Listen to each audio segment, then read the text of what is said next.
Welcome to another edition of Mr. Nice Guy. I'm Ben Slowey.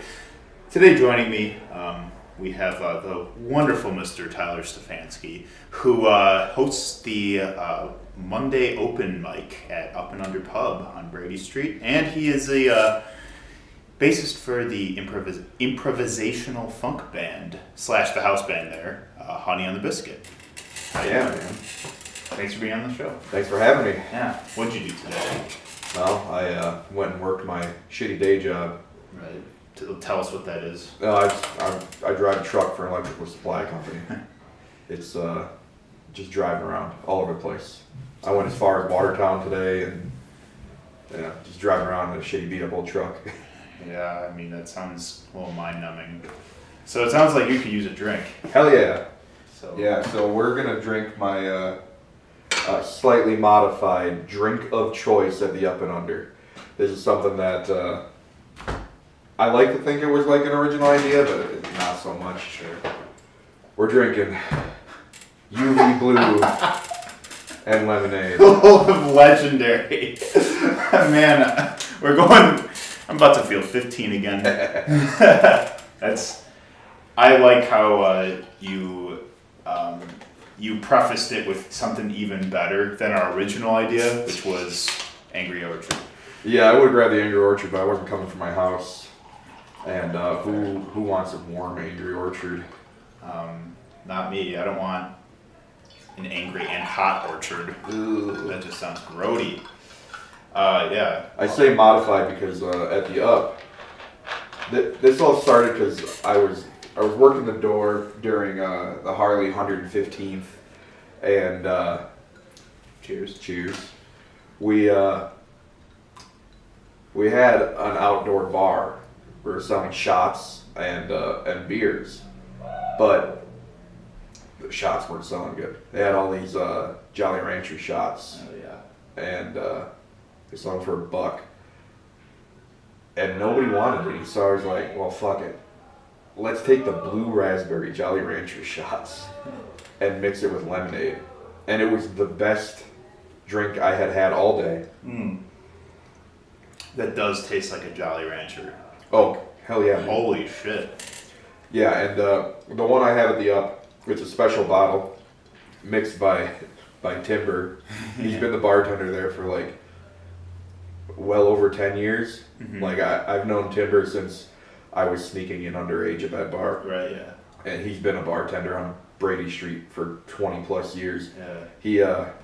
He takes like at least 100 proof vodka, and he puts in, I believe, 18 Jolly Ranchers into it, along with triple sec and Sprite, and just lets it disintegrate. What the fuck? But you mix it with the lemonade, it tastes like a Baja Blast. Really? Yeah. Damn.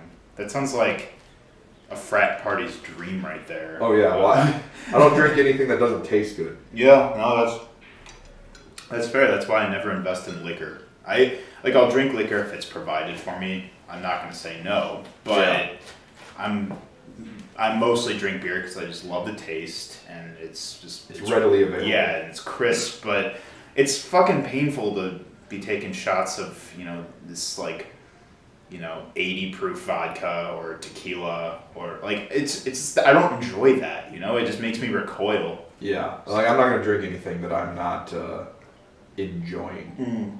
My one shot of choice usually has been this bottle that I've been keeping behind the bar. It's a bottle of Captain Morgan 1671 blend. Ooh, okay. From what I'm told, it's a 7-time spiced rum.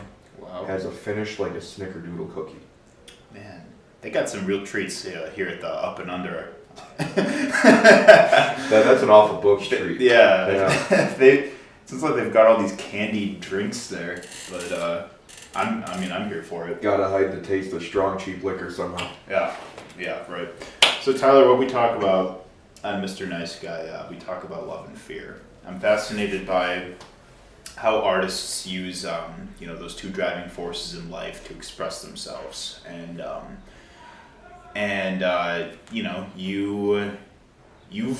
you were in Nashville for a couple years. You've been playing in bands for a long time, and you recently picked up the the position of hosting the open mic. So you have a pretty you have a prolonged history in working in music scenes, and being and having that being like your way, like your thing to do, your hobby. So so I gotta say, like I gotta ask to begin. It's like you started coming here, when you were like underage. You were going to the Up, and you're coming up here from was it Racine? Racine, yeah. Yeah. So my band in high school was a band called 13, and I booked my first show at the Up and Under when we were still juniors in high school. Yeah. But if you have enough of a beard and don't go up to the bar and order drinks, they don't ask. Yeah. Right. And I mean that is true. That's why I started keeping the fuzz in my cheeks too, because like people always like assume that I'm a couple years older than I am. Yeah. But anyway, so yeah, you were doing that back in the day when you were a teenager, and that's quite a risk to take too, because it's like you get to the bar and it's like, what if they say no? You got to turn all the way back. Yeah. Well, I kind of had it like ingrained from a young age. My dad was a country singer. Sure. So I grew up going to these bars, and of course, for those people who are not from Wisconsin watching this, I don't know if there are any. Like, Mom. you legally can go into a bar at any age with a parent in Wisconsin. I mean, as far as I know, laws wise, a parent can give you alcohol at any age here. Yeah. Of course, my parents didn't, and I didn't want it because I was like, ugh, gross. Right. Yeah. But I grew up like as early as 5 and 6 years old, going to bars and seeing bands play live. Nice. My dad played in a country band for well over a decade, and towards the end of it, I even joined him on stage as his rhythm guitarist. Wow. And my first time singing on stage was, believe it or not, with Toby Keith. Holy shit. When I was, really? I think 3 or 4 years old, at like the Walworth County Fair. Wow. We're talking like, Should Have Been a Cowboy had just come out. Yeah. And I guess I was, like the little happy kid with a cowboy hat in the front row singing it, and he just pulled me up on that stage, which it's really funny to think about. Like, Toby Keith's one of those artists who nowadays is like selling out arenas. Oh yeah. But like, I got up on stage and sang with him at a stage that was literally towed in on the back of a truck. Wow. In the middle of a rodeo in the mud. Jeez. That sounds amazing. What a scene. Yeah. Yeah, I mean, damn, that's a fucking success story you can tell. Like, yeah, song with Toby Keith before he was Toby Keith. Yeah. Before he was going full on America for everything. Right. I used to have to work those shows. I did security at a concert hall back home in Illinois. It's now the Hollywood Casino Amphitheater. It used to be like First Midwest Bank, but yeah, I used to have to work a bunch of country shows, and it was just always the most like obnoxious and just trash crowd. Like those drunk tents would just fill up. It's kind of nuts, man. Like after playing in rock and metal bands for my whole rest of my career, like the crowd is so much different. Like country fans, they love to get real wasted. Yeah.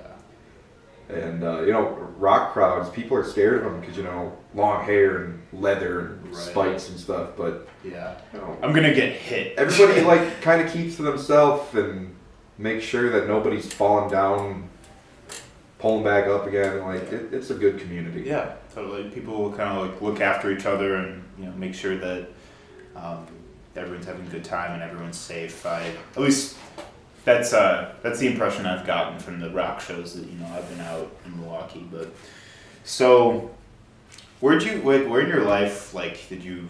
So I mean you grew up with like playing music and also going to shows frequently. So like where did you see it as like a really serious outlet for yourself like growing up? Well, I didn't for a long time. You know, when I was in the end of middle school, beginning of high school, I was playing in punk bands. You know, I got real heavy into the like Kenosha punk scene, Yeah. which it's weird going from. Man, what you drinking? Oh, we're filming podcasts Is this here, man. is this alcohol? Yeah, it's alcohol. That's pretty good. All right, carry on. You're welcome. Anyway, But yeah, it's weird going from like growing up in country music, like essentially being raised white trash, to like suddenly you discover like punk rock, yeah. and it's like this whole other expression of like just force and anger. Mm-hmm. And so I grew up going to shows at the Swedish Community Center and cutting off the sleeves of my army jacket and painting punk band names on the back of it and stuff. Nice. Seeing bands like Pissed Officer and the Yates Kids.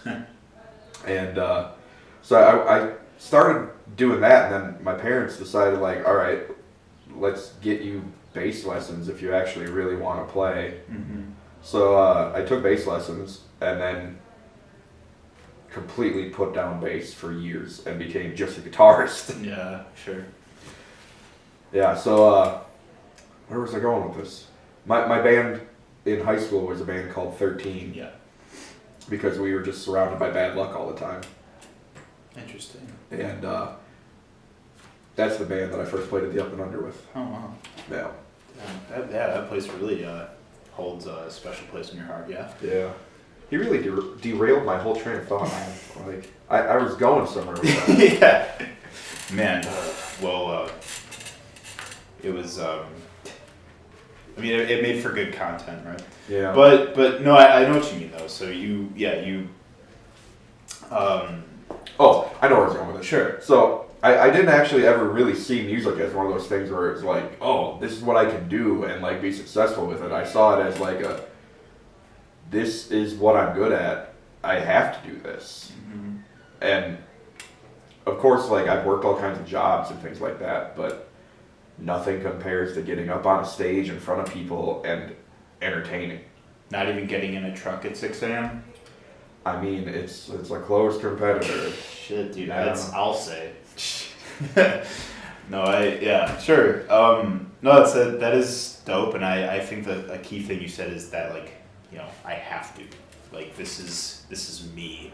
This is where I really like connect with my surroundings, is when I'm on stage and, you know, playing my heart out, entertaining the crowd, and just working off of the energy that, you know, everyone else on stage is sharing with you. Yeah. And I don't know, I guess I was growing up with my dad playing country music. Like, I never was one of those people who had that stage fright of like, oh no, I don't know how to react to this crowd. So, like, it's weird when I get up on stage with people who, they have that stage fright. Mm. And you've got to kind of like lead it, whether you're the leader of the band or not. Like, Yeah. the person who does not have the fright has to take charge and be the front man. Yeah, that's an interesting point, because like, did you ever get like stage fright, like when you had to like go up in front of class and give a speech? Was that ever like? No, because I was always like turning it into a comedy routine. Nice. Yeah, I guess I was like a bit of a class clown. Like, I was always making jokes and stuff in class. And it wasn't even just jokes. It was like turning it into a whole like improv routine. Sure. Well, I mean that's a skill, and that it's a skill that's not intended to be there from like the assignment, but it's like you kind of acquire it from doing something like that. I mean, it definitely got me in trouble in school. Right. Yeah. Came in handy later on in life. Naturally. Yeah. Well, the things that get you in trouble can often be the things that, you know, lead you on to great ideas in the future. I suppose. Yeah. So yeah, you what made you because you moved to Nashville for a while, like what enticed you to, you know, relocate? My apartment burned down. Yeah, I had a big loft apartment over on the south side, and my girlfriend and I were already at a point where we weren't going to be able to afford to live there anymore. So we were like planning, like, okay, I guess we're going to have to pack up all our stuff and move. So we did just that, and our power was off because I was like, well, fuck it, I'm not paying for the next week of power before we move out.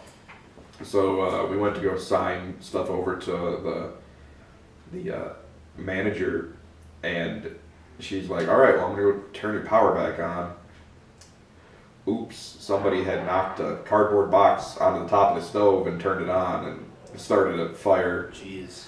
Ran up there, like, I had to fucking throw my laptop up on top of the bed, like, save the laptops. Yeah. And then when we finally got up there after the firefighters had been in there, it was like guitars just floating in water. Oh my god, that's They had terrible. kicked one of my Telecasters, like, to get to the window. Yeah. What was like the most heartbreaking thing you lost in that blaze? My record collection. Oh man. And it wasn't just like the record collection, losing it because of that. It was like they were all replaceable records, but the majority of them were like my dad's records from when he was my age. Yeah. So like all his classic Rick Springfield records and Huey Lewis and the News and stuff, just like stuck together. And then all the records of bands that I had played on shows with, like melted, bent over in half and stuff. I would literally I would just be so struck with grief if that happened in my record collection. I can't even imagine. That actually, strangely enough, my dad's record collection got destroyed in a flood, which is why when I started a record collection, unfortunately I couldn't ask him for any hand-me-downs or anything, but it got destroyed in a disaster. Yeah, my dad being a country singer, you'd think all those records would have been like country, but my dad was a country singer, but he was most influenced by 80s rock. Mm-hmm. We're talking like Rick Springfield, Yeah. which a lot of people just know him for Jesse's Girl, but he's got a lot of good songs. Mm-hmm. Yeah. The Cars, Foreigner, Nice. Journey, all that kind of stuff. Nice. Yeah. So I got the crash course. Yeah, right. Just by like going through my dad's old albums and CDs. Following that, that tragic event, you decided to relocate. Why Nashville? Well, okay, so in the fire, like all my furniture had been wrecked, and oddly enough, the only things that really survived, even though they were right underneath the sprinklers, were my Hot Rod DeVille, my main guitar amp I used, Yeah. and my old 1969 Hammond organ Sure. that I had hauled up to the 4th floor of a loft apartment and played in this place that was just like 20-foot ceilings. I felt like Phantom of the Opera every time I played the thing. But I somehow that survived. So I moved like what was still kind of okay into a storage unit, and was just like sleeping on couches for a couple weeks while I figured out what to do. And me and my girlfriend, we thought about it, and I was like, well, we'd move to Chicago, but we'd have to get rid of our car and just like take the train everywhere. I don't know if I really want to do that because I tend to like haul around a lot of shit as a musician. Mm-hmm. And then my thought was like, oh, we could move to LA.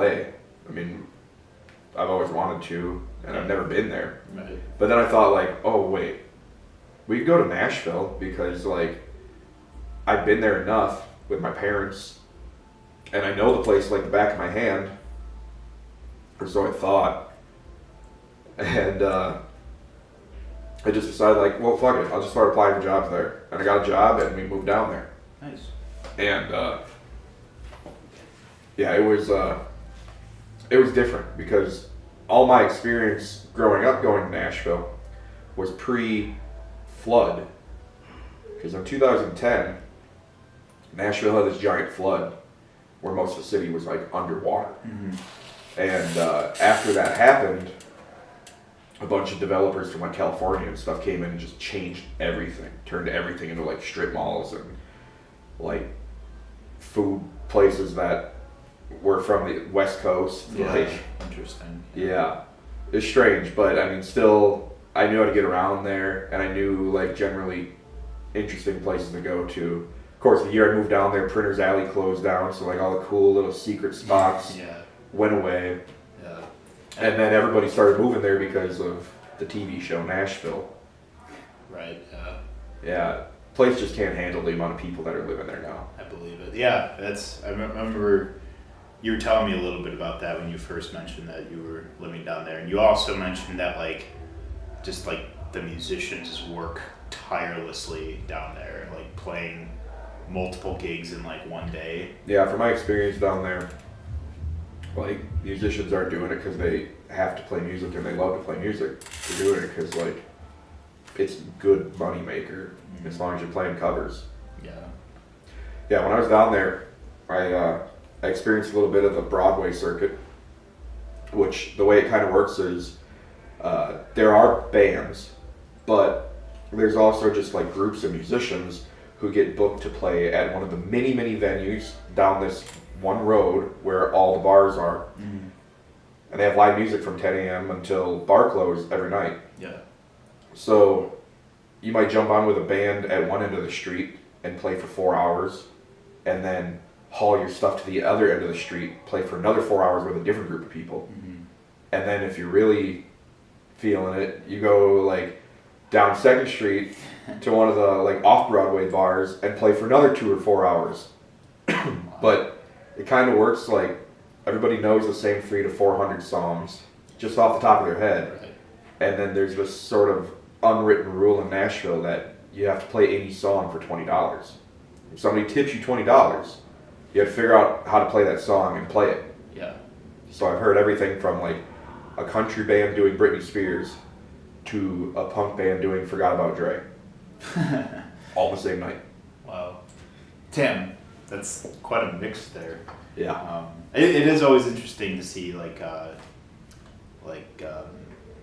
bands playing unlikely covers to their stylistic drive, what you wouldn't expect them to play. For example, shout out to Will Frang and the Good Lang Gang, because those guys play all kinds of fucking covers. They play everything from Prince to Alicia Keys to Calvin Harris.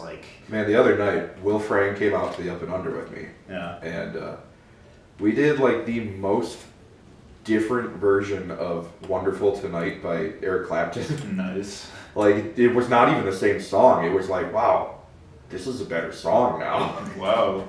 Take note, Eric Clapton. Yeah. That's what he gets for having slow hands. Yeah. Speaking of which, yeah, let's segue into Up and Under. So you host the open mic. You picked that up recently, this past year, yeah? It's going on almost 2 now. 2, yeah, sure. Yeah, I came back from Nashville, and like I said, I had been a guitar player for so long. I played in bands in Nashville playing guitar. I was in an Eagles tribute band for a while. That's legit. Yeah, I had to do all the Joe Walsh stuff, but Yeah. I don't know. Too much life in the fast lane, man. I believe it. So I came back to Milwaukee, and the second night I was back, my buddy Marshall Holm Shout out Marshall Home. called me up, and he was like, come out to the Up and Under. It's been a while. So I was like, okay, fine. So I went out there, and I didn't bring a bass with me, but he's like, hey, you want to play bass? And I was like, I guess. So he hands me this, I think it was a 72P bass that he had just, fully restored. Mm-hmm. And he hands it to me and goes, oh, by the way, don't play this bass with a pick. And my mind was just oh, what do I do? Because, I'd grown up playing pop punk and punk music with a pick on bass. And something just, immediately short-circuited my brain, and I was like, oh, wait, I can understand this now. And I was just, going. And I got off stage, and Marshall's like, wow, that's the best bass playing I've ever heard from you. And I was like, I didn't know I could do that. So then, slowly, he gave it up, and I stepped in and took it over. And then I played for about a year with Marshall McGee, the old host. And then when things changed, I took it over with my band, Honey on the Biscuit. And I've been emceeing the show and keeping it going ever since. Yeah, and you have regulars that come play We have a lot of regulars. In fact, I had to start putting fake spots on the list to throw off the regulars so that we just didn't have 5 spots in a row that were the same people every time. Playing Like, the same exact songs yeah. every week. And I started to like implement these rules like, hey guys, if you're gonna play, you gotta play something different than last week. Yeah. Or I'll go up and play with them and just throw them off completely with a new cover that they don't know. Yeah. But yeah, it definitely has like changed the vibe since I took it over. We're getting a lot of people who have never been there before. A lot of people coming from out of town. We had a band from Nashville stop in last night Oh, cool. and just get up and play on one of the spots. Nice. Pretty cool. That's awesome. Did it like remind you of being down there? Oh, they weren't like the typical Nashville band. See, Nashville has some bands that like there are rock bands down there. From what I've experienced, like they're not from Nashville, but then they move to Nashville, and then they're like, we're a Nashville band. But most of them lived somewhere else before that. Fair. Yeah, it's really hard to get like the DIY scene going down there. That makes sense. I tried to start a band down there multiple times, and I would get responses to my ads like, yeah, I'm interested. How much does practice pay? Or like, sure, I'm interested. What label are you on? It's like, dude, I'm poor as shit. Yeah. I'm doing this to release from all the bullshit I deal with day to day. That's one thing I like a lot more about like the Midwest. It seems like the DIY scene is just so much more prevalent here. Yeah. Oh yeah, we thrive on it. Like people are so used to not having something backing them up and figuring out how to do it on your own, that's just the way it gets done. Yeah. I think, yeah, and it definitely, like, I think a DIY scene is, it's great with building that self-discipline as a creative. Yeah. Because you know what's going to work and what's not going to work immediately. Yeah, yeah, and but you won't know unless you apply yourself and do it. Yeah. And it's like stand-up comedy. Like you have to go up and bomb to figure out what's going to actually work. Yeah. You're gonna fail a number of times before you find that avenue. Yeah. And like there's also just so much there's just so many said avenues of people trying to uplift these artists in Milwaukee, and there's all kinds of there's like the networking events that happen like damn near every week now. There's there's all kinds of basement venues. There's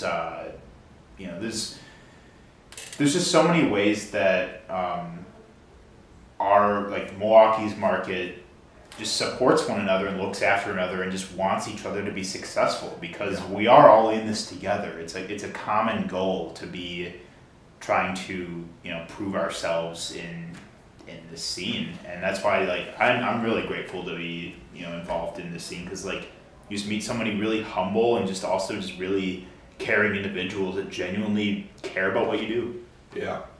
Well, at these networking events for sure. But Yeah. being out there and playing shows for years, you definitely run into people with some egos too. That's true. There are some people that still are like might feel entitled, or they might feel like they're better than they actually are. Yeah. Things. Well, I don't know if it's like they feel like they're better than they are. It's like if people tell them that they're great. I mean, It gets to their head. if you spend all your time as an artist in an echo chamber where everybody just tells you how good you are, you're not gaining anything from that. Mm-hmm. Like you need constructive criticism in order to make your art better. Yeah. Like that's something I welcome. Like sure, if somebody's like, "Hey, that was shitty," my first thoughts would be like, "What?" But then I'm like, "Oh, well, yeah, it kind of was." Like I see where the problem was. Yeah. Then you can work on it the next time. Right. So what would be an example of like strong, good constructive criticism that you've received being involved here? Good constructive criticism. Well, it's always nice when like someone comes to a show and they haven't seen your band before and they mention something like, "Oh, that seemed too fast," or like things seemed out of key, or I couldn't understand the lyrics. It's like then like okay, we have to slow this down.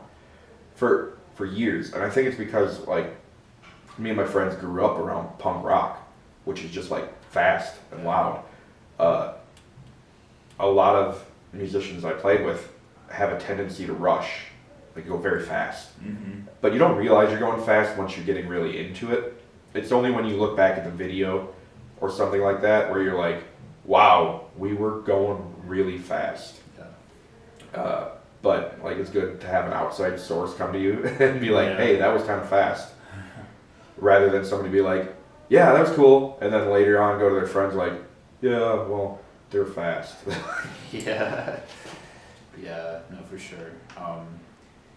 No, I mean, that's good. I receive constructive criticism frequently from, namely people like I really trust, like close friends that I know have my best interest in their interests, and they're just looking out there like, hey Ben, like, you know, you went too much on a tangent here, or like you went too long talking about this, or you might want to try to change your focal point a little more, like, and that's okay, like, and that's something I've tried to adapt into, like, every episode I do on the show, or well, because ultimately, like, you're making it for people to watch. Yeah. And like, if they have problems with it, they're not gonna watch it. right. So, like, Yeah.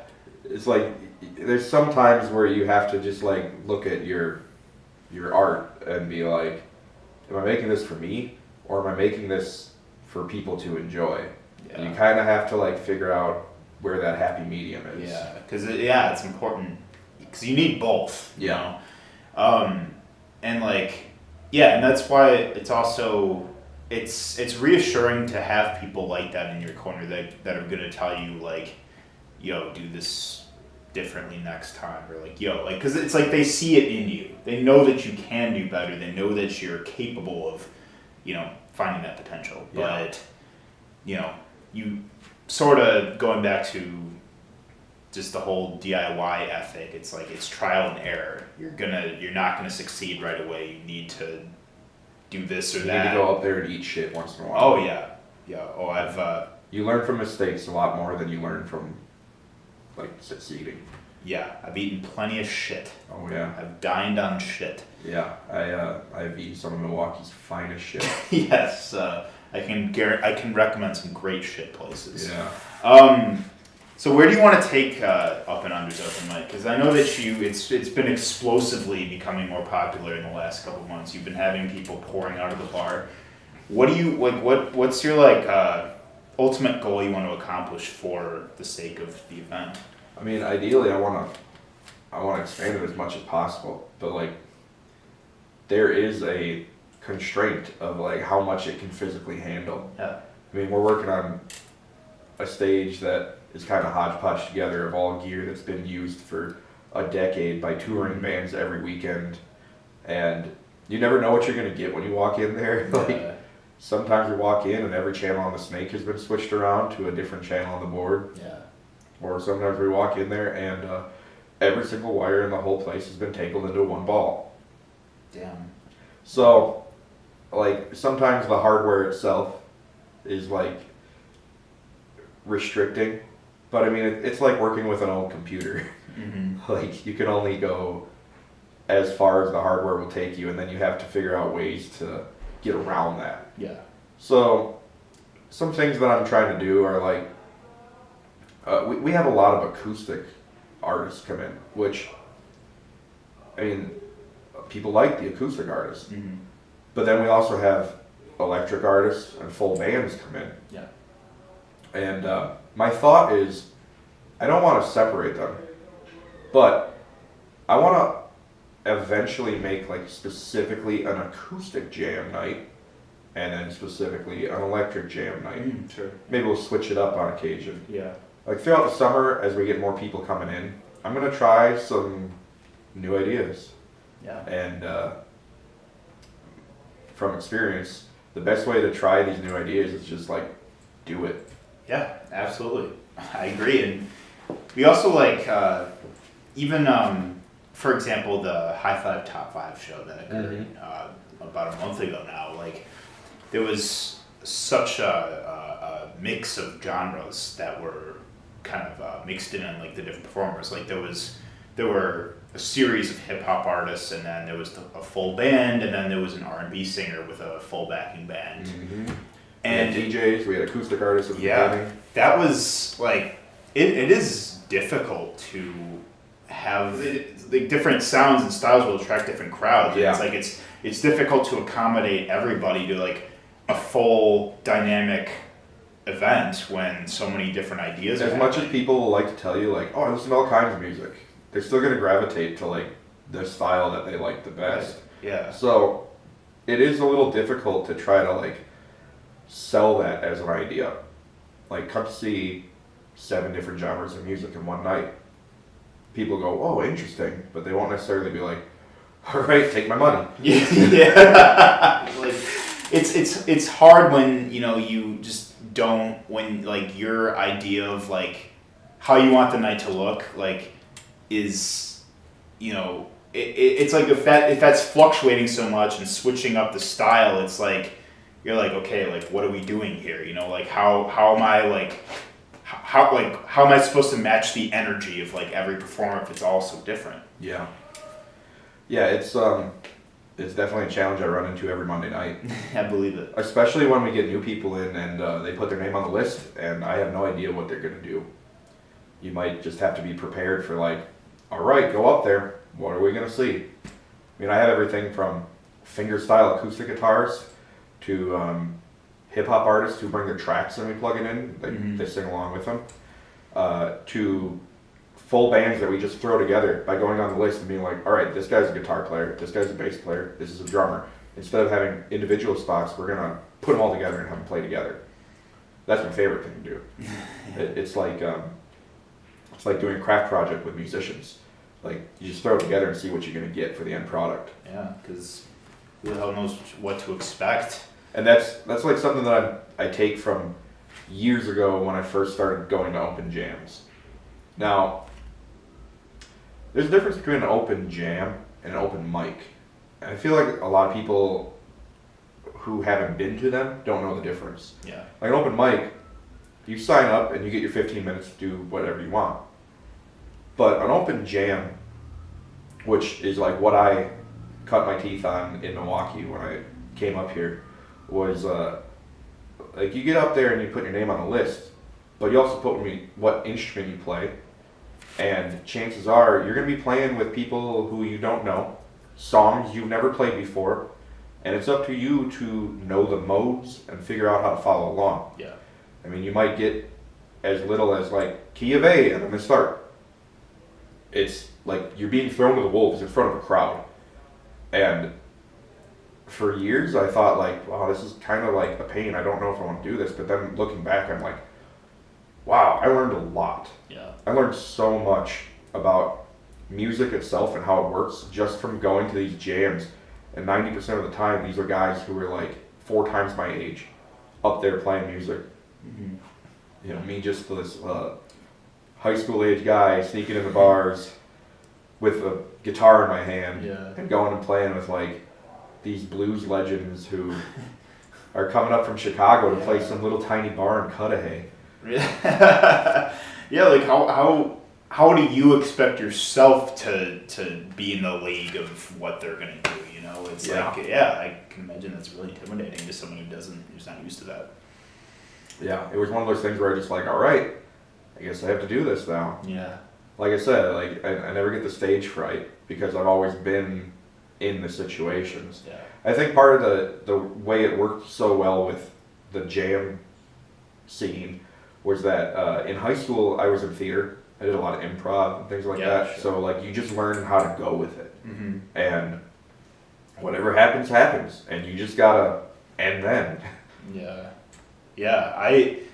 Cause like I talked to a improv comic artist a month and a half ago or so, and she we were talking about how improv works, and I mean there's me personally, I think that I'd feel a lot more under pressure if I was trying to make people laugh and be coming up with stuff on the spot.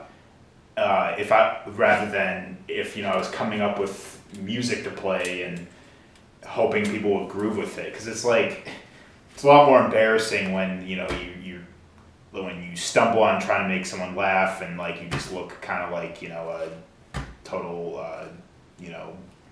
buffoon, rather than like when you're playing music. I feel like it's it can be really easy to redeem yourself, and kind of like reform yourself. Well, and if you're playing to a crowd of people who aren't musicians themselves, I feel like the only way you're sometimes giving away that you're making a mistake is by like the look on your face. Yeah.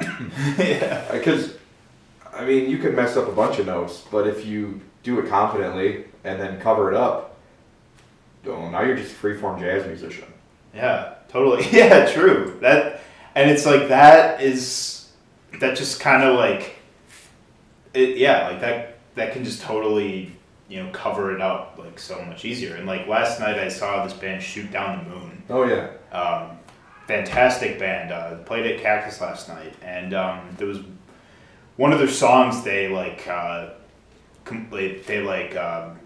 had a false start. Like they messed up like the part where like the singer like came in and stuff, and they like realized, like the singer realized it, and like he stepped away from the mic and just started laughing, and then like the band just all stopped, and they were like, oh, we messed up the start, we're gonna run it back, like start over. And like everyone was just laughing their ass off, and it's like the crowd was like, oh, like it's funny, like they. And it can be covered up with comedy. Yeah, they're comfortable with it. It's like they made a mistake, but like I'm all for self-deprecating humor and stuff like that. Yeah. But like, it's for some people it's like a hard hurdle to get over, to be confident enough to make a mistake and not be like, whoops, I fucked up. Yeah. Like, don't tell the crowd, and they won't know that you fucked Right. up. They don't know your song. So Yeah. But it's like, if you can kind of just like finesse the mistake into something that you quickly like pick yourself back up from, and you don't like make it like you don't make it obvious that you have like this lapse in confidence all of a sudden, and you're like, oh, I fucked up, like shit, like what do I do now? It's like if you can like Just learn run how with it. if you can learn how to harness that, then you got it. it's like the same thing of like using paint. Like if you're painting, if you fuck up, like whoops, you can't erase. Just turn it into something else. Yeah. Right. Yeah. Or people with tattoos that they get a cover up and they get something over it, and it's like it was never there originally in the first place. So be confident. Yeah. Don't tell people you fucked up. Right. Just play it off. Play it off. I make so many fucking mistakes here, and you know what I do? I edit them out. Yeah. And, and that makes it look like I know what I'm doing. All right. All right. Oh, there we go. Tyler, what keeps you up at night? What keeps me up at night? The damn cat meowing. The fucking cat, dude, the worst is when you're already in bed and the cat is like in your room scratching on the door to get out, and you have to fucking get up and ruin your comfy vibes because of the fucking cat. Yeah. What puts you to sleep? What puts me to sleep? The dark. Man, that's what keeps me up. Thank you for being on the show. Anytime, man. Yeah, thank you for the UV lemonade combo. It was nice to revisit the high school weekends. Oh yeah. Party time. Yeah, dude, don't miss the Up and Under open mic every Monday at 9 p.m. If you're interested, get in contact with the management there. Connect with Tyler Stefanski. Come get on the list that goes out at 9 o'clock. Yes. But otherwise, thank you for watching Mr. Nice Guy, and we'll see you next time.